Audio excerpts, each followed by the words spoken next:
So I'm always happy to talk about the work that we've done with HoloLens and some of the stuff we're doing in VR as well.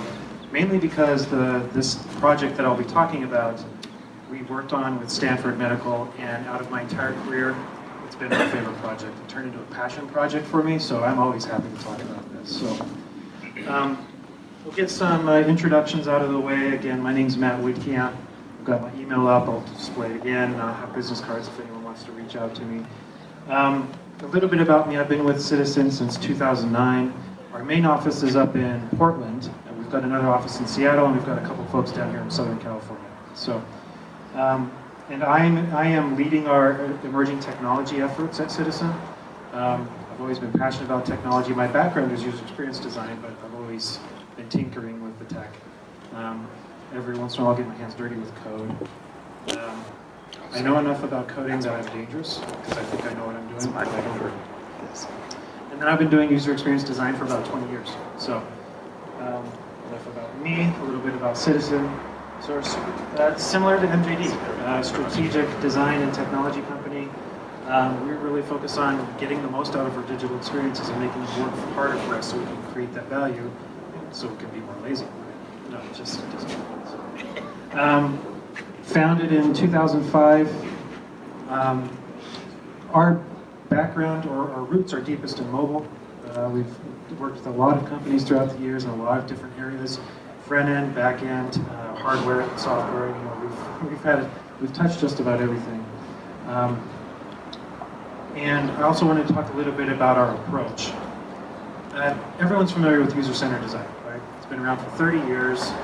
Everyone's thinking about the user, trying to get in the heads of the user. But one of the things that we found is if you only focus on the user, you're only getting part of the picture. So what we do at Citizen is we spend a lot of time, our main focus is the user, but we also spend a lot of time looking at the technology. What is the technology doing? Where is it headed? Because technology has a direction as well. We were just chatting about 3D printing and how it had this really great excitement, and then all of a sudden it's teetered off, and we're wondering how it's going to come out of that. So looking at what are those technology trends, where is the technology in the hype cycle, and how does that compare to the business opportunities? Because that's what we look at as well. We look at the industry, what are the industry trends? Anytime we build something, we want to have it be successful, as does everyone else. But if you're not marrying that with identifying the opportunities and making sure your experience can meet that opportunity, then sometimes you just build something really cool, but it never goes anywhere. So, and I just explained that. So, a lot of what we do, it really is, we really try to dive into, what is the customer journey. I'll talk a little bit about more about that in a little bit.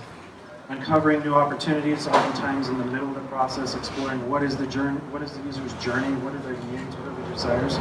Sometimes we uncover things along the journey. So we'll be in the middle of a design cycle or a design sprint, and we'll find, you know what, the users really need to know this. So we'll circle the wagon with our strategists and say, hey, we need to adjust the project. Building customer engagement, driving behavior change, and lastly, building compelling communications, because if you can't talk about it, people don't understand it, sometimes that's where the ball stops. We do research, strategy, design, content, technology. I'm going through this because I want to get to the more exciting stuff to talk about. 2 years ago, we're always watching technology. Like I said, I'm leading our emerging technology efforts. And a couple years ago, we started to see the momentum of immersive technology. So VR, AR, MR, we're all going to start sounding like pirates by the end of the day.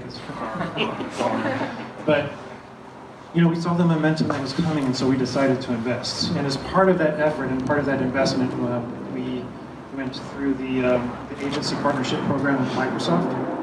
So we're one of those agencies. I had the opportunity to work on site at Microsoft Studios with the HoloLens teams. It was very exciting. I just loved the whole time I was there.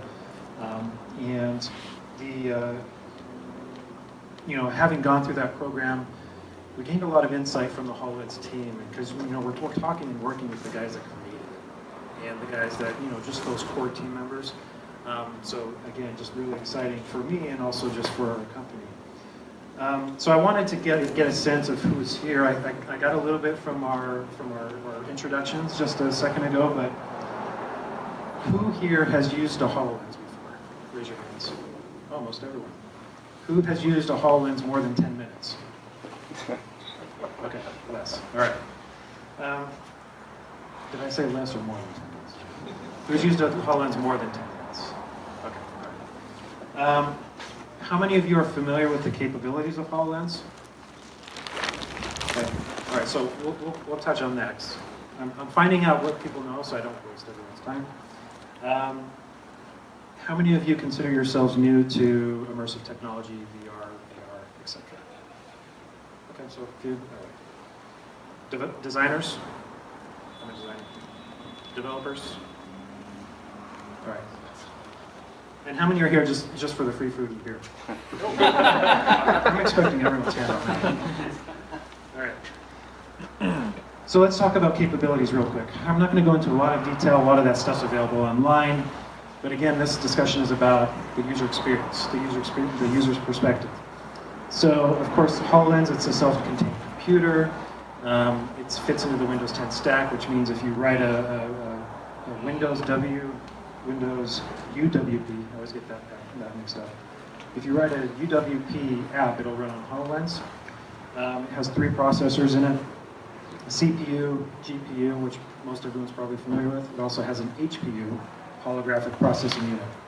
It has a separate processor for processing all of the environmental data that it's collecting as soon as you start turning on the device.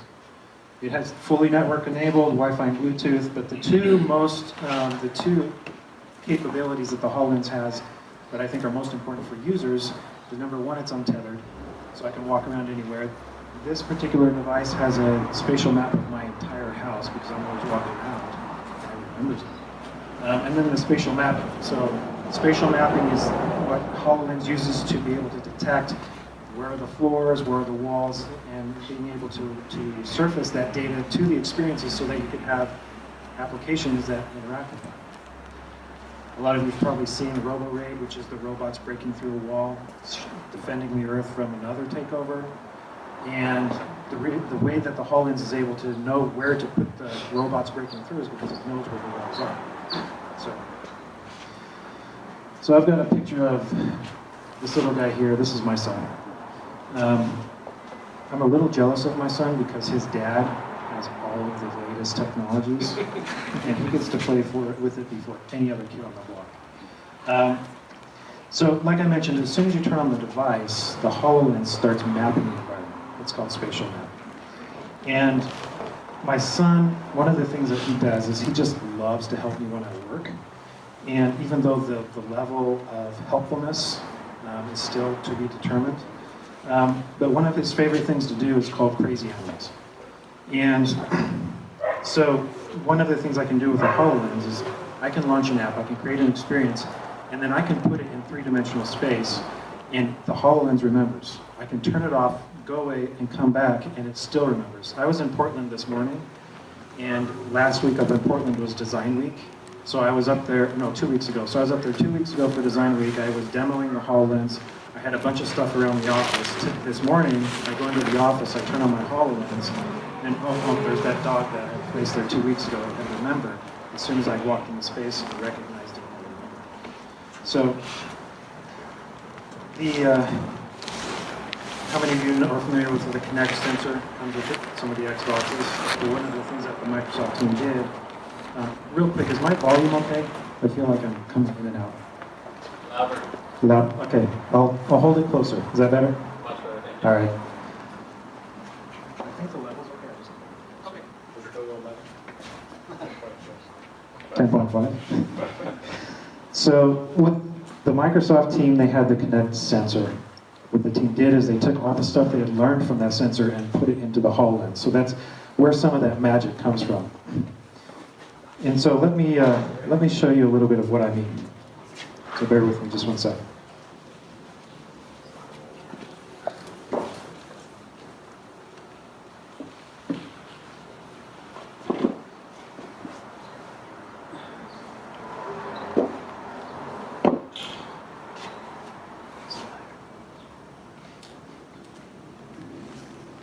Okay, so earlier when I was setting up, I put this on and some of you probably saw me walking around.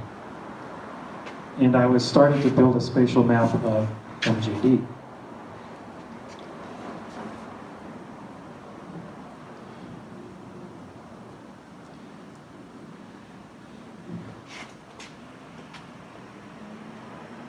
So what I'm doing here is I just told it to show me the spatial map. It might take a second to update. I can tell this is thinking.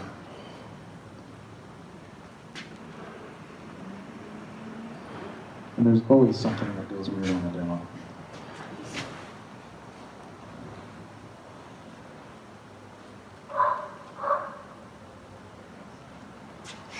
There we go. So I'm going to put the mic down so I can control this a little bit.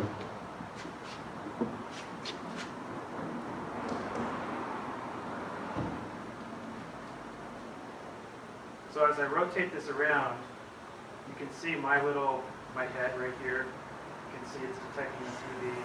When I scanned earlier, there's a couple people that were standing right over here by the chair. And so, it starts to build that map, and that map is persistent.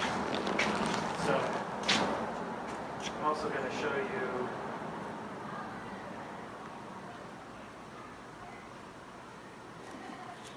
come on, think faster.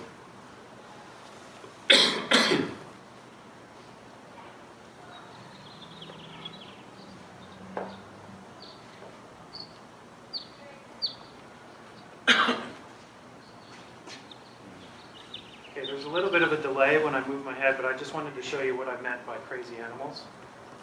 It looks like, there we go. So, over here, you lost it?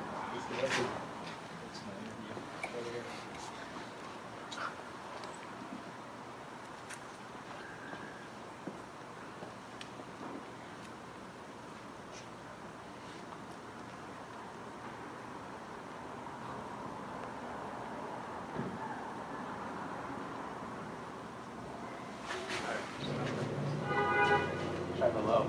Low quality. 720.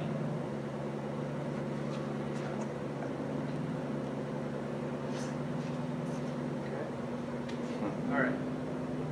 So I also wanted to demo this just so we have.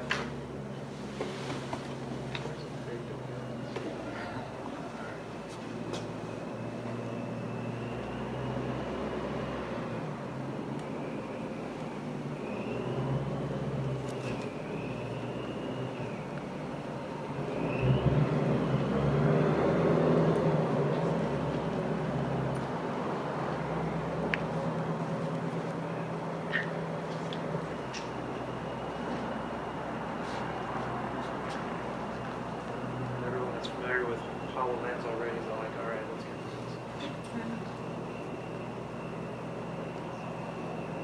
Okay. So I can't see the screen, so tell me when you see the astronaut.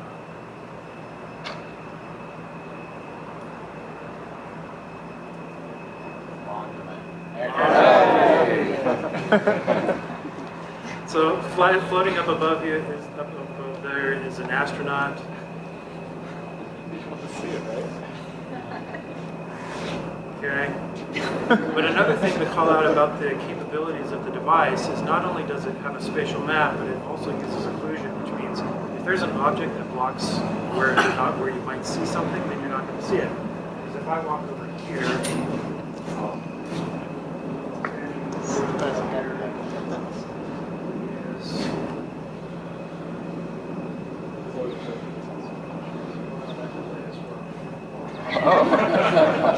We've got a little dancing kid over here.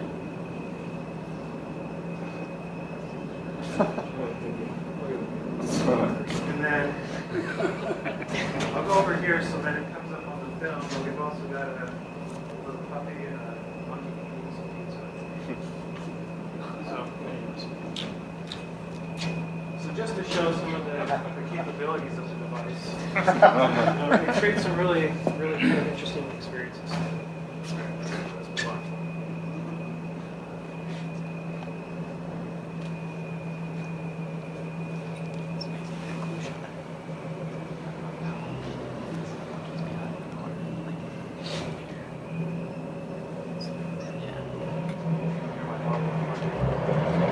right, so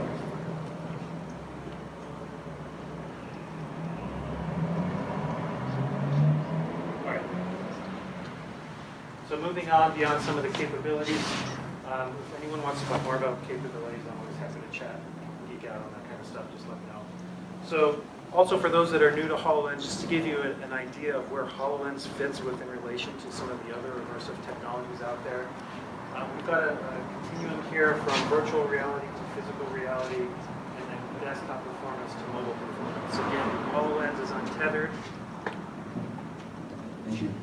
HoloLens is untethered, so we place that in the mobile performance side, and because it's mixed reality or augmented reality, we're placing it up, closer to the top of physical reality. It's kind of opposite of an HTC Vive or an Oculus. All right, let's get to what we're here for, to talk about the user experience and the perspective of the user. So it's safe to say that we're all believers in immersive technology. No. Brothers and sisters, we have seen the virtual light, and it is glorious. Well, yeah, I'm preaching to the but as far as the users are concerned, and from their perspective, why should they care? Right? It's as user experience design, as a user experience designer, that's the question that I face probably more than anything. It's why do they even care? What do they have to gain, and why should they stay? One of the things about an emerging technology is when a new technology comes out, like 3D printing, everyone gets all excited about it, and then they don't really know what to do with it. And so, it's virtual and immersive technology. It's in a very similar state as far as the hype cycle. If you look at where it's at right now, actually, I should ask, are people familiar with the hype cycle? I see a lot of nodding heads. So, a new technology comes, there's a lot of hype, and then it dives, and then it comes back up, and that's when when it comes back out and starts to plateau out, that's when you start to see the long-lasting experiences. Right now, virtual reality is close to the bottom and starting to come out, and augmented or mixed reality is right behind it. So, really, there's been a lot of the hype, and a lot of people are asking me, why should I stay? Why, as a user, why do I want to keep using this? And so, I wanted to share some of the highlights of my own personal user journey as far as emerging technology and especially with HoloLens. And so, my journey technically starts here, but really started here. So, back in the late 90s, virtual reality had one of its little bumps in the late 90s. People started talking about it. Oh, it's going to change the world. A lot of people saying the same things that they're saying now. There's VRML. Has anyone played with that? Anyone know what it is? No. It's a standard that HTML with the virtual cousin of HTML is VRML. Came out in '97, and this is what it looked like. So, one of the things about that I found is it's pretty interesting, but it just wasn't really long lasting. I didn't want it to stick around. And then we had that. We'll move on. So, but this changed a couple years ago. So, as I mentioned before, as a company, we decided we're going to invest in this technology. We see the momentum. We think this is pretty exciting. And so we were accepted into the HoloLens Agency Readiness Program. And when I got to the Microsoft campus, I really didn't know what to expect. I had been in and out of VR for a long time, and so as far as the HoloLens was concerned, this is before the dev kit started shipping, and I show up on campus. I had done a little bit of research, at least what was available, watched a couple videos, and I'm like, okay, this could be cool. So I get to Microsoft, and they make us lock up all our phones, which is why I don't have a picture of the room, but this is kind of what it looked like. And then this guy walks up to me and puts an optometrist device right in front of my face and says, "Your number is 70. Okay. So we get into the room, and we sit down and we start playing around with the HoloLens SDK. One of the first things we did is, if anyone's developed for HoloLens, you've probably seen this. It's called Origami. It's available online if you actually want to start playing around with it. So the first thing they had us do is to create this origami scene. They provided the assets and helped us with the code. And so the first thing is get the assets into the HoloLens and get it to display. So I did that, build, deploy, launch, and check it out. And so I launched origami, and it was sitting there, and I was like, huh, that's actually visually better than what I thought. And then I'm like, start moving around to check out the 3D nature of it. I'm like, wow, that's really stable. And anyone who knows me knows that as soon as I see a new technology, I just start playing around with it and testing it. So I start doing this to see how well it was tracking. And so, I start doing these James Bond turns just to see if it was stable, and it surprised me. And so the phase 2 is like, okay, now we're going to start animating stuff. So those familiar with Unity know that it's a physics-based engine, right? So we add gravity to the scene, and then you put these two spheres here, these two balls. When you click on those, they fall down, hit the objects, and then roll off. And so I'm like, okay, so I did it. Click, the ball goes down, falls to infinity and probably beyond. And I'm like, okay, yeah, I get it. And then the third iteration, they added the spatial mapping. This is where things got interesting for me. So again, build, deploy, launch. Again, this time I clicked on the ball, and I should also comment on how I had this position. So I had origami positioned above a coffee table. There was 4 stations, and there's a coffee table in the middle. And so I clicked on the ball, and sure enough, the ball rolls down, hits the object, rolls off of the edge, and then falls and hits the coffee table. And right there, I was like, what? But the ball kept rolling, rolls off of the coffee table and under the floor, onto the floor, and starts rolling around on the floor and goes under the table. So I'm like, trying to figure out where this little bugger's going. So that was one of the first kind of, okay, science fiction is now reality. It was one of those moments for me. I was like, I was surprised at how far the technology had come. And the interesting thing about that is that particular interaction was uniquely mine. It was based on my physical reality. Everyone else, there was 24 participants in this session of the HoloLens Academy, and everyone, their balls all rolled differently because it was based on their physical realities. So, my first takeaway was the technology is advanced. It's advanced a lot farther than I had anticipated, and it's advanced to the point where compelling is possible, and I say possible because it's not a given. The technology is there, we can make it compelling, but it's not going to happen automatically. We have to put some thought into how that works. The next thing for me was, as far as my personal journey with the technology, we are all three-dimensional beings, right? It's the essence of who we are. That's our natural form is 3D. It's the essence. We're most natural when we're interacting with something in 3D. But the traditional way that we record, consume, and later, in later years, interact with our data is in 2D. It started with cave drawings. It progressed when we had the printing press to have books for the masses, and then to our current day where we have various screens of all different sizes. The most common form of data consumption is in 2D. Now, of course, we do have 3D. We have 3D representations of models and such, but that's still on a 2D screen. So, there's a little bit of a translation that happens there. But now we have modern-day immersive technology that has enabled digital experiences that really can speak to our core beings, right? So I always like to have Tilt Brush. I think Tilt Brush is a great example because whenever I do demos, whenever I want to introduce someone to VR technology, I always have them try Tilt Brush. And I get people that say, I can't even draw stick figures. I don't know if I want to do this. I'm like, just try it. And every single time, whenever someone gets in there and tries it, they just embrace it. They're like, no way, this is cool, drawing in 3D, and they just go at it.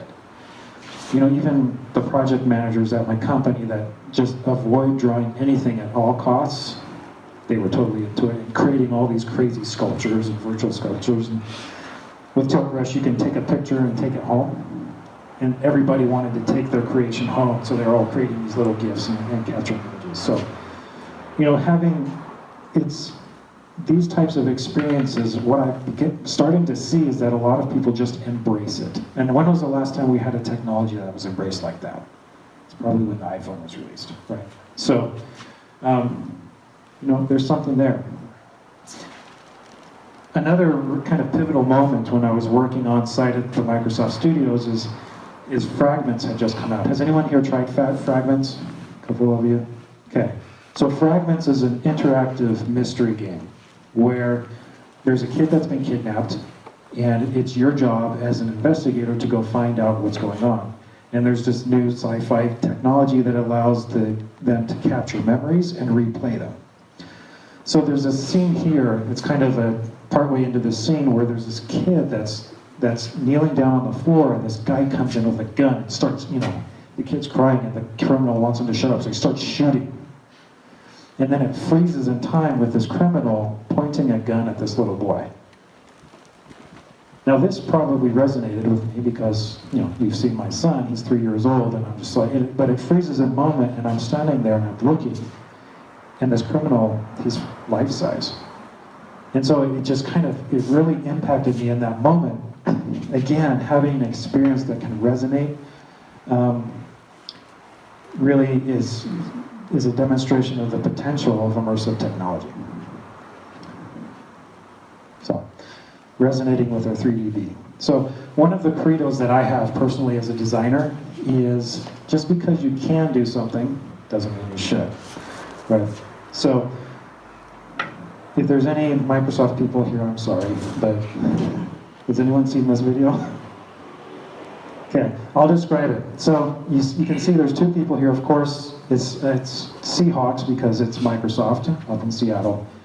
You've got a couple of people here that are wearing Microsoft HoloLenses, and they're watching the game. And there's some cool interactions that are going on. You've got these 3D models, there's data, there's another part where there's the playing field on the coffee table. All of it is really interesting, but how realistic is this? I mean, are you going to be hanging out with your buddies, drinking beer, with everybody wearing HoloLenses? Probably not. I mean, just think about the public backlash that the Google Glass had. Can you imagine walking into a sports bar with one of these on your head? So, just because you can doesn't mean you should. Now, of course, they're just showcasing capabilities, but let's have some use cases that are actually realistic. Another example that I found interesting was, we have these, for anyone that's worked with VR knows that rendering small text is challenging. On a Vibrant Oculus, small text almost doesn't work. On a HoloLens, it's a little bit better, but it's still not ideal. So, again, just because you can doesn't mean you should. Not all real-world physical experiences are going to work. And a lot of that is just through testing and trial. But, for those cases where it doesn't work, are there other opportunities that we can identify that will enable us to create meaningful and lasting experiences? And so, okay, it's playing, good. So this here is Vive Paper. It's a project that's come out of China, and I think it's actually been finally released here in the US. You can download it now. But the idea is that there's actually a physical object that the person holds. It's like a magazine, and they're flipping pages, but they're using the camera on the front of the headset to, they're recognizing when those pages are turning, and then they're providing an augmented experience to something that represents the physical. So I found this one kind of interesting, but one of the questions that I had is how far do we really take this? So this here is a video, hyper-reality.co. It's definitely worth a watch if you haven't seen it. So this is an example of augmented reality taken to the extreme. So it's set in the future, someone has some kind of augmented reality implant, and there's just all sorts of noise going on. I mean, if you can imagine all of the noise that you see on Facebook and transmitting that and having that overlaid onto your physical reality, it makes me nervous just thinking about it. But this is interesting because, we start diving into what are the ethics behind the decisions that we're making as designers. So this user, she's in the grocery store. She has her shopping list down here, which is, well, that's cool. Makes it really easy. And then you have this interactive dog, and then this is where things start to get creepy. The dog says, you can get 20 life points if you buy these coconuts. Oh wait, no, you can get 20 life points if you buy that. So I would definitely recommend everyone watch it. It's definitely very interesting. Later on in the show, it's what happens when that gets hacked. So thinking about what are the ethical decisions behind what we're doing, but that's a topic for probably 3 or 5 more meetups. That's a very deep subject that a lot of people are putting a lot of thought into. But for today, with the Vive paper example and just looking at the technology from a user's perspective, we're all excited about the technology, so we want to dive in, but if we take a step back, how does that technology fit into the broader, what we call the connected ecosystem? Because at any given moment, someone might be on their phone, but what does that transition look like from a mobile experience, or they're transitioning from mobile to VR, or from VR to TV? There's all these different transitions with all these different technology types that users are going to be using. So immersive tech is part of a broader ecosystem, which is one of the things we need to be thinking about as designers. So I'm going to go back to the data and talk about our data for a little bit. So we have Venus and Venus. One is 2D and one is 3D. We've been capturing and storing data for a long time. But the question that I have is, the nature of the data varies depending on the data type. And so, and one of the things that we looked at as part of what we did with Stanford Medical is what is the true nature, what is the true state of the data that we're trying to represent, or the data that we're trying to visualize. How can we help the data to come alive, so to speak, and to reach its fullest potential? And here's an example of what I mean by this. So this here is a diamond, an uncut diamond. A diamond in this state, it's hard to see what its fullest potential is. You can see some of the refraction going on, but it's really just not shining the way that it should. So as a designer, maybe we think, well, let's just break this down into its tiny parts and see what it's made of. If you do that, you get carbon dust, right? So, but yet if we shape the diamond and design it and really bring it into, have the form of the diamond be the way that it's meant to be, to reach its truest potential, is then when it starts to shine. So you guys get what I'm saying there. Some other examples of the true nature of data. I mean, you guys said you're doing an architectural stuff. So this is our friends over at Object Theory. They're also up in Portland. They're in that same space as well. Architectural is a great example of what is the true nature of what that data looks like. There's also some great examples in industrial and product design. But let's get to what we're here. Our main topic today, which is what we're doing at Stanford. So, what about healthcare? I mentioned we went through the agency partnership program. We actually didn't know who we were going to be working with when we got accepted, and we showed up and they said, "Okay, you're working with Stanford." We're like, "Great, sounds great." The question that we were tasked with is how could the HoloLens, or could the HoloLens be used to help surgeons in preparation for surgery, and in particular breast cancer surgery? And so as part of that, of course, we're looking at MRI data. Now, if you look at MRI data is a 3D data set, but most of the time when you see MRI data, how do you see it? Flat. You see it flat. And so, and if you take a look at what's going on as far as again, from the user's perspective, in our case, this is Amanda Wheeler, Dr. Amanda Wheeler up at Stanford. When you look at the process that she goes through, or that the patient goes through, so a patient, it's a hard thing for people that have cancer to go through. When it comes time for the diagnosis, okay, you need surgery. They schedule the surgery, this patient shows up.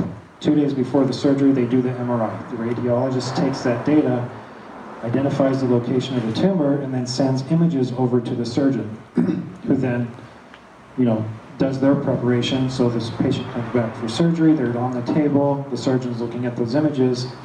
But let's take a look at what's happening with the data through this process. So the MRI data is captured, right? And it's a 3D data set.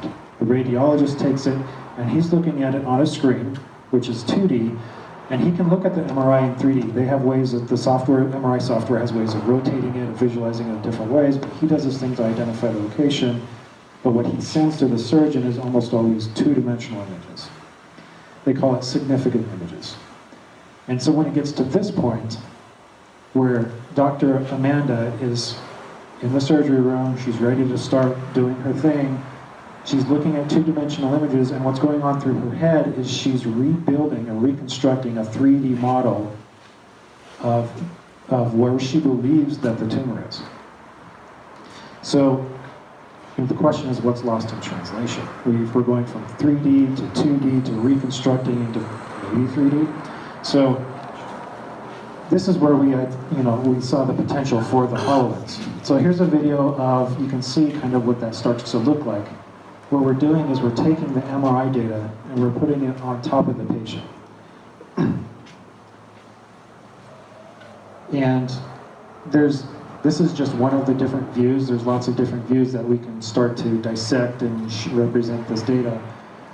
But one of the things that I felt that we did is that we brought the MRI data to life. We gave it its natural state, where we're displaying it on the patient. There's no loss in translation, it's just right there. And then this green blob that you can see here is our tumor. And I'll let all of you try it out. Whoever wants to try it out, I'll let you try it out. So give life to the data by uncovering its true nature. All right, so the last stop on my personal journey with immersive technology is from my perspective was, is also the reason that it's also the reason why our users and clients should care about immersive, or actually I should say, why should our users care? And the reason why I feel that our users and our clients and our partners should care about immersive technology is because we have a new way of solving real problems and a way to create experiences with meaning and purpose. I went from being amazed from, a ball that dropped onto the floor and rolled under a table. When was the last time I was amazed about that? But this time it amazed me. So I went from being amazed to really starting to understand the potential, and then getting to the point where we're looking at solving some real problems in a way that hadn't been done before.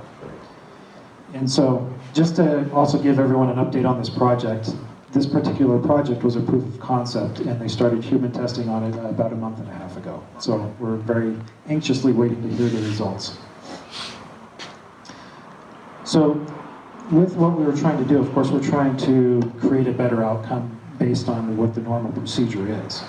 So we're looking to have better accuracy, hopefully better improved cosmetic outcomes, but most importantly, the metric that we want to reduce is the number of return surgeries. But actually, I didn't test the sound of this. Let me make sure the sound is up. I think what we accomplished is we made a system which is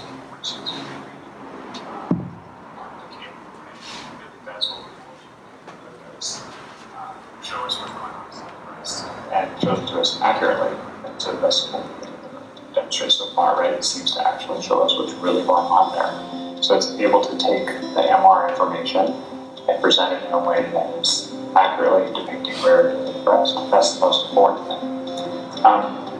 And I think what was nice is that the system also kind of surpasses my expectations in terms of its usability, in terms of its overall kind of level of performance. So all of the kind of feature space about different ways that you can interact with the data, different ways you can go basically virtually slice open and close the breast in different modes, all that kind of stuff, and then all the different menu approaches for how to visualize it is well beyond what I was expecting.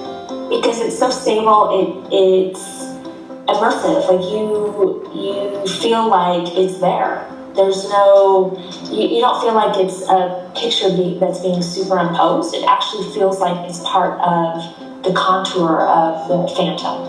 And so I can imagine if I had that on a real body, a real moving patient, that again, you just know that's where it is. There's no uncertainty with it. After a couple of minutes of staring at it, you really forget that you're staring at an overlay. You know, I mean, it looks like, you know, you're staring at the contour of the patient and the tumor, and you could sort of imagine or visualize that that's where the tumor is, and sort of imprint it on your brain, I think, much more easily than when you're trying to extrapolate it from a computer screen in a different area.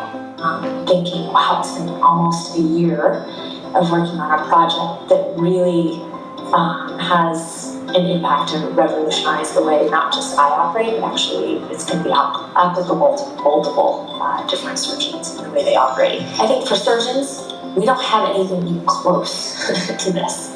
It doesn't exist. We've never seen it. So that's why we're happy with it. We just can't believe it. We're like, oh my God, this is like, you know, so logical. Now we're putting the imaging directly on the patient, and it's fixed and it's accurate. So I think all of the little software changes that have been implemented have just made it go from like, oh yeah, this is kind of fun to play with, versus, okay, I can actually operate and change people's lives with this. I can actually make a smaller incision and feel confident. I can actually improve my ability to get negative margins at the time of surgery. And to me, that's huge. The accuracy question is one which is kind of interesting because once you give somebody a better tool, then they try to start doing a better operation. So right now, for the kind of operations that surgeons do, this is great. That's going to be a huge advance for them. Once you give them this tool, surgeons are going to start saying, ooh, now I think I can cut it a little closer here, a little closer there, right? And the way they operate is going to change. I just did 6 cases yesterday. I couldn't use it on all of them, and it would have, you know, potentially changed the outcome. And I can't use it yet. Yeah, in my hand, just when you get back, Yeah. the first connection, you just kind of back to the first second surgery. Yeah. It's like, I dread that conversation. I just dread it. I really, it's hard to talk to a patient who's gone, it's like running a marathon and then saying, you know what, didn't quite make it under the time allotment, so you have to run it again, right, to a patient. And not to mention that they've waited 10 days for that pathology. So you have your surgery, you get all ready for it, you wait 10 days, and then you're told you've got to go through the exact same process again. You know, it's cruel for patients to have to do that, and yet, you know, up to 30% of all cases, breast cancer, lumpectomy cases in the United States, patients have to go back. And then there's no guarantee. So then that woman might have to go back again. Or what happens is most of the time women say, I'm done, enough, I just want a mastectomy. And so they choose a very disfiguring, you know, operation that's very painful, lifelong chronic pain from it, because the emotional distress of going through another surgery again is too hard. So to have a tool that potentially has the ability to limit that is really, you know, unprecedented. So you can see why this has become my favorite project out of my entire career. You know, it's the first project that I've been on where I felt like it has the potential to actually create a difference and a meaningful difference in people's lives. I've worked on tons of apps, tons of websites, tons of experiences, all doing cool things, but nothing as cool as this. So, my fifth takeaway from my own personal journey with immersive tech, we have a new way of solving problems. Now, is it going to be the one-fits-all tool? No, of course not. But there are very specific problems that just resonate with this technology. So let's talk about some of the challenges from this project.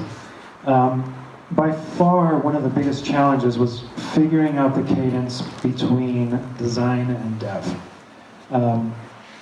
If you think you know Agile, think again. Because the typical Agile process was normally when we work in Agile with our clients, it's usually a 1-week sprint or a 2-week sprint. That's usually the cadence that we run it. And then we integrate the design with the dev, and we work all that out. But because when we were on site at Microsoft, this was a brand new technology, every 2 days the SDK would change. And the mantra was, get it in the lens. And there's a reason for this. Is because design and dev had to work hand in hand on this particular project. The technology kept shifting on us, but the biggest thing was that there's, as far as technology goes, and discussing experiences with people and helping people understand what is the designer's vision versus what the developer needs to do and the developer's vision. As far as a mobile app goes, I can go up to anybody and talk about designing a mobile app because there's an experiential baseline that's across the entire population, right? Everybody uses apps on a daily basis, almost everybody. Maybe your grandmothers don't, but it's an easy conversation to have. As a designer, thinking about what I envision in 3D space and how that translates to a HoloLens, it's a whole other story. Just the displays are different, the way the light reacts. And even as a designer, because there's not a strong experience with this particular technology, the mantra was get it in the lens, get the assets built, get it in the lens, get the developers stringing it up so we can test it. The main thing was being able to test as quickly as possible. So we had to adapt our normal process to 1-day sprints. So it was just going very quickly, yes. And how did you, because I'm assuming with a medical lab, there's huge quality issues around that. Any difference in testing because of that particular type of app? Yeah, actually, my background, when I originally started in UX and UI design, it was with healthcare, it was with Siemens. So okay. Siemens Medical. And so there are testing, especially if we start getting into HIPAA compliance and all that stuff. It's very, very rigorous. If you go even as far as FDA clearance, it's even more rigorous. So there are protocols that you have to follow, but the thing about this particular project is that it is a proof of concept. So our intent was to just prove out the technology to see if it is even viable at all, which is the testing that's currently going underway. And then once that happens, then we will have a much more rigorous testing procedures to meet the needs there. Another thing to consider with this particular project is this is intended to be a surgery prep tool.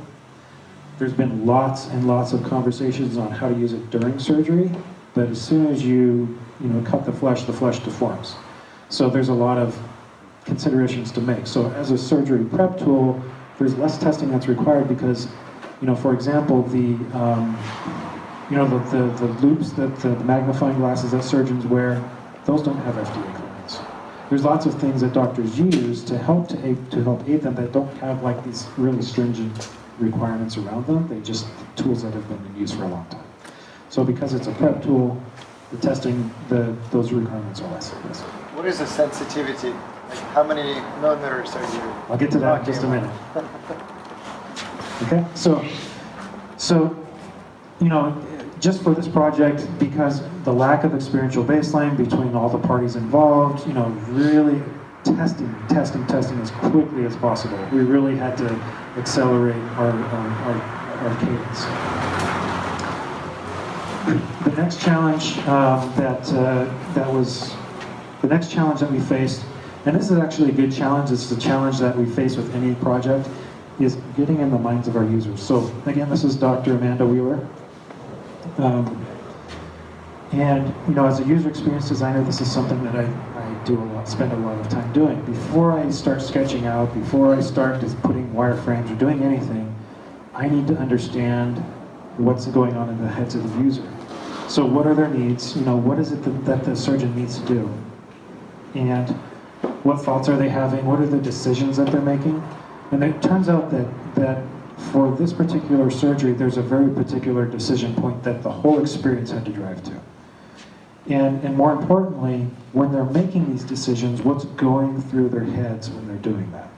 And that's how we uncovered, what Amanda's doing when she's looking at those films. What is she doing in her head? And so I asked her, what's going through your head? What are the decisions you're making when you're doing that? And she says, well, I'm constructing a 3D model in my head. And so, that was definitely a valuable insight. For this particular project, we had 3 users to consider. Of course, Amanda was primary user. We've got Dr. Bruce, who's a radiologist, but we also had to have an experience that was approachable enough that people that were not part of the medical profession could use it. And so going back to our primary user, Amanda, that key decision point that she had to drive to before she makes any form of incision, it's called, she called it making the mark. So for Amanda, the normal process is she's looking at these films, constructing a 3D mental model in her head, and then she looks at the patient, compares it, and then she makes some marks that will determine, it's basically her plan on how to approach the surgery. So she makes these marks for incision. So that was that key moment that we uncovered that the whole experience had to support that. So a lot of the considerations that were given to, what are the hand interactions? So you guys saw me interacting with it. Those that are familiar with it know what this is. Everything in the application has a voice command except for one interaction. And the reason why is because a surgeon needs to have their hands free to use tools. We also had to have a reference ready because surgeons and doctors are notoriously impatient. The reason why they're impatient is because their lives are very busy. They don't have time to waste with technology that doesn't work. So, yes? Is it still considered like a pre-op that you're making the line or Right. So it's still a pre-op. It's a preparation, part of the preparation. Right. And so for Amanda, another insight that we uncovered is that because we're able to visualize the MRI data, visualize where the location of the tumor, one of the things that she told us is she said that once I see where that tumor is, she has it in her head. Because she's done so many surgeries, she's been highly trained. Just to give you an idea, the average rate it's an average of 30% of these cases have to go back for a second surgery. Amanda is 5%. So, highly skilled, and just that's the way her brain works. She looks at the stuff and is able to create those models, but when she's actually able to see it and we remove that, what's lost in translation issue, then she said that once I see it, I have it in my head, I can take it off and I can do what I need to do. So that was a really kind of reaffirming quote that I think we did a good job. And so getting back to the accuracy issue. So, of course, because this is a healthcare app, accuracy is of the utmost importance. It was actually written into the contract that in order for the proof of concept to be even successful or even accepted by Stanford, it had to meet a certain millimeter requirements, and it was 6 millimeters. Now for breast cancer, 6 millimeters, it's about this much, and I'm proud to say that we got it down to 4. And Stanford has continued to work on the accuracy issue, and they've got it down even further. And so we've also been able to show the demo to other types of surgeons and other doctors, and there's a lot of potential and excitement around it. One of the other challenges that we faced is that if you take a look at the technology and how it was designed, it's designed to be a room scale experience, right? For a surgeon, that's a very different experience. Casey, I'm going to get as close to you as a surgeon would. It's very intimate. Literally right next to the patient. And so, because the HoloLens was not designed for that type of experience, even at a default, if you just load up a HoloLens, start coding a default HoloLens scene, the cutoff is like about here, is when it starts clipping. So we have to pull that back and also compensate. We have multiple forms of alignment to make sure we're staying accurate. We have multiple forms of feedback to make sure that surgeon knows that, yes, I'm still good and aligned where I should be. We even did things where we make compensation for each eye separately and then together. So that was probably the most complicated part, was the accuracy. Okay, one of the things that you've probably noticed from the videos is these tags here. So as part of the process, of course, we don't want to waste a lot of time getting things set up. So for the surgeon, they want to be able to put it on, get things aligned as quickly as possible. So the first alignment method that we're using is tag tracking. So these tags, as soon as, I should talk about the process a little bit. So when the patient goes in for the MRI, these tags are placed on the body and they're actually picked up by the MRI scan. They have a little bit of metal, which allows us to register them to the patient. They will then place marks, with a permanent marker or other kind of ink. 2 days later, when they come back for the surgery, they're able to put the tags back into their proper locations. And then as soon as the application sees those tags, it locks onto those. And then we have other fine-tuning methods to go from there. So, and then probably the last challenge that's worth talking about for this project is, again, going back to getting stuff into the lens. As far as creating assets for the lens, I'm going to have to switch back into preacher mode. So brothers and sisters, we have seen the light, but I have the question to ask you, do you understand the light? Right? The way that light is projected from or displayed on a screen is very different than the way the light interacts with a HoloLens. So with the HoloLens, it's an additive light process, which means light is being added to what you see.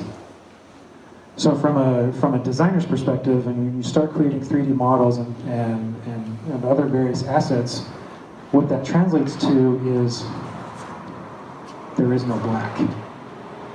So you kind of have to think differently as far as, your different levels of gray, how those react and so forth. And so I did a side-by-side comparison. This is what it looks like in Unity without any background on it. This is what it looks like when it's captured from the camera. Now, in the experience itself, it's still a little bit brighter than this, but this will give you a sense that, this shade of gray is very different than this shade of gray. And also another thing to consider as a designer,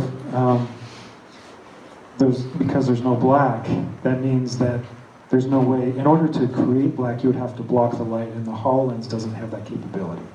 So it's an additive light process. So I had to kind of switch the way that I think about colors and shades of gray and how those interact with the physical environment. Did I see a hand? No. So another example of just getting in the lens. So those are a lot of the challenges that we face. Some of the things that we went through with getting into Amanda's head and really understanding that. But I'd just like to open it up for questions if anyone has it. Well, one of the things you showed us in the beginning was the room mapping or the surrounding mapping. But for the human body, how still do you have to be to get an accurate reading of the mapping of the body? Well, that's great. So one of the things that the HoloLens does pretty well is just, it's using that spatial map, but it's also using internal sensors to judge what is the changes of the position of the head, right? And so it's using a combination. We use the tag tracking for the initial placement, but once it's placed, it's using just the normal sensing that it does to track the position. And then, but no technology is perfect, especially HoloLens, and so sometimes there's a little bit of drift, which is why we have these feedback mechanisms. There's a mechanism in there that if it gets way out of alignment, it detects it and it informs the user, but there's also more subtle ways, kind of a consistent feedback method. And this microphone, in case somebody wants it for a question. Over here, and then we'll go over there. How is the mapping data storage handled? It's handled by the device. The spatial mapping data is associated with the Wi-Fi. I don't know why Microsoft did that, but that's how it's done. So next time I come back to MJD and I turn on the lens, it'll hop on the Wi-Fi and it'll pull up that spatial map. The same with my Wi-Fi at home. This also has its challenges. I had a meeting with the FBI SWAT team because they were interested in talking about could HoloLens be used for SWAT and either training or planning SWAT operations. And I don't know how many of you hang out at the FBI building here in San Diego, but lots of security, as you would expect. There is no Wi-Fi at the FBI building. There is none. And the HoloLens does not like that. If it can't detect Wi-Fi, it goes into this weird mode. And so, anticipating that's a challenge. But yeah, it's associated with the Wi-Fi and it's stored on the device. And also that spatial mapping data can be pulled up by, you can pull that data into the experience. So if you wanted to have, like scan a room and then have like a mini map of what you scanned, it's very easy to do. Yeah, question? So if you look at the audience here, there's 25, 30 people max. Why isn't there 100, 1,000 people? Why isn't this event, people on the wait list? Because this technology is clearly very exciting, and I feel that these doctors, when I watch them, they're almost trying to prove that they're not on the fringe, that this is okay, but I get a sense that they're feeling a little bit outside the scope of regular doctors, or there's a little bit of a resistance from the industry. Why do you see this resistance? That's a really interesting question. And I will tell you that every doctor that I've shown it to, almost every, there's only been one or two that were like, but most of them, and I've showed this to dozens of doctors, usually the first word out of their mouth is wow. It's still in the really early stages, so a lot of people just haven't heard about it. I'm trying to get the word out, obviously, and Stanford's always presenting. They're in the surgical circles, like up in San Francisco, by Stanford, they've done lots of presentations out there, so it's slowly getting out. Another thing that to consider, anytime you have something to do with healthcare, is who's going to pay for it? That's one of the big questions. And it's interesting because one of our clients is Cigna, and I was telling them about this project, and I get excited about it. And the first question out of her mouth was like, "So who's going to pay for this?" So having something that understanding, again, going back to the very beginning with our approach, we understand the user, we understand the technology, but also the drivers in the industry to make sure that there's an opportunity there. So, short answer, mainly because it's so early. We're still getting the word out, and we still have to prove it. Once the proof of concept has gone through testing and say, yes, this works, then it's going to open up a lot of doors. A related question. How did the patients who participated, what was their attitude towards it? Did they seem skeptical, or how did they react to the surgeon-oriented device? I haven't had insight into that yet. I emailed Bruce a couple of days ago, hey, do you have an update yet? And they don't have it. They're not ready to post findings yet. So I think you're next, and I'll go here and then. Yeah, I think it's super exciting. I think as physicians, we want to see evidence. It's an evidence-based field. So until someone comes in and says, you know what, it's going to take your rate of complications from 30 or whatever to 20%, it's difficult to get it all across and accepted by everyone. But for younger physicians, I know most of my friends were excited. We think AR is going to change our fields. So. There's a lot of interest, especially younger people. And Great. Just second question I wanted to ask you is, if in San Diego someone was interested to develop something, what would be a good resource as far as finding the right developer with the right skills and interest in making a difference? Talk to us. So we're a good one, and if, we always talk to people, we work with other companies. That's what we do. To build stuff, we work with Fortune 100 companies all the way down to smaller corporations. But if we don't have the exact skill set that you're looking for, if we feel like we can't do the good enough job, we usually know someone who can. So, let's see, it's here and then here. So as you're talking to doctors or physicians, I imagine that they have more of the human aspect in their mind when they're evaluating this technology, but when you're talking to the insurance companies, I imagine they have the bottom line in mind. Yep. So when you're giving this pitch, what is your angle on your pitch to win customers? Are you saying this is a cost-saving tool? Are you saying this is prevents people from having another surgery kind of tool? How would you describe that blend of your pitch? A little bit of both. So it's more reducing the chances of a return operation, so return surgeries, with better cosmetic outcomes. So better customer satisfaction and then less chance of having to have another one. So those are the main KPIs that we focus on. We haven't quite gotten to the point of pitching it to customers yet because we're still in that initial phase. And what do you find is successful in that pitch method? Is it the bottom line? Is it the cosmetics? Is it the... For insurance companies, it's always bottom line.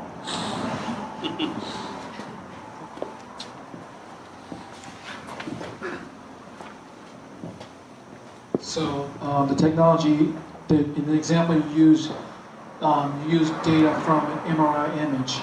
The question I have is, the data that comes in, would you be able to modify the image according to the data that is coming in and the way the data is coming in? So in that example, you used an MRI image. An MRI costs an average about $2,400.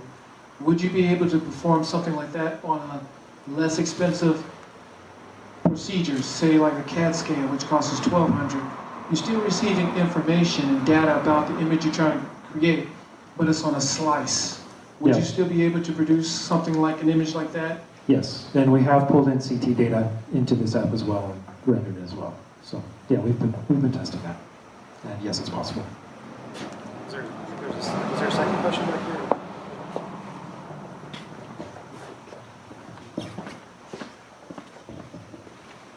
When you guys were working on this application, was there any assumption you made going in that once you started developing and testing, you found out wasn't correct? Like for example, with VR, one of the things that first surprised me was that I couldn't look at anything close to me. Was there anything where you kind of planned out, all right, this is how we're going to do it, then once you started working on it, you had to kind of change your assumptions or approach? One of the assumptions was the spatial mapping the spatial mapping wasn't as accurate as we had hoped. So we're actually compensating in the experience for some of the gaps that are there. So that was one. Yeah, that was the. Give me a minute, and I might think of another one. Are you keen off the visual information solely, or are you also keen off the shape? For the initial registration, the visual of the tags, but then beyond that, just as far as the normal tracking, it's the shape, because it's the shape of the spatial map, so it's tracking that as it goes. Does that make sense? Not really. Okay, so let me go back. So these tags here, it's visual tag tracking, or sometimes people call it poster tracking. It recognizes these tags and knows where to place it. Once it's placed, we lock the view, and then beyond that, it's just using the spatial mapping data and the sensors inside to track the motion. So as far as if it's tracking this shape, not really. Just the initial visual of these tags, and then beyond that, it's just the normal sensors of the device. Did you ever think about talking to Microsoft about altering the hardware for that smaller space? Many times. Yeah, and for those of you who have not tried HoloLens, one of the first things you'll see is the field of view. It doesn't take up the whole thing. It's like a TV in front of you. And so that's interesting. Also, for a use case where you're this close, being able to, if there's some kind of way of detecting where the eyes were, that would make the accuracy so much easier. Because then you can make calculations based on where those eyes are and where you're seeing the object and adjust the image appropriately. So one of the things that we have heard from Microsoft is everyone was asking, when is HoloLens 2.0 coming out? They never say, but one thing they did say is, yeah, we're scrapping 2.0 and we're going straight to 3. So whatever they were planning for 2, they took all the feedback that they heard and they decided to shift it a little bit. So we'll have to wait and see. For the spatial mapping part, you're taking a 2D image, putting it in 3D. So if the doctor is laying over a patient and they see, right now they kind of see a 2D image in X and Y, but for Z, could they kind of like position themselves a little bit more to see how deep they might have to go to get to that tumor or to the space they're trying to do surgery on? So say for instance, I'm over the patient and I see here, and try to get an idea of, like you said, she's trying to make the 3D image in her head. If she has to see how deep she goes, depending on the body type, would she be able to move around, and see how deep she might have to go if it's a bigger person? Yes. Yeah, so you can move around to get the sense in 3D space, because if you just hold still, you'll get the 3D information just from one position, but it really starts to show. You can start to understand it even just with a small amount of movement. And so oftentimes people will, when we have the phantom here, what always happens is we lock it onto the phantom, and then one of the first things people do is they do this, so they can see how deep that tumor is. So yeah, that is possible. We also have different viewing modes. So this view is called sagittal, but there's different ways of slicing this data, and there's also a dynamic one that any angle that you want, you can cut through that data, which you'll be able to try out if you want. Any other questions?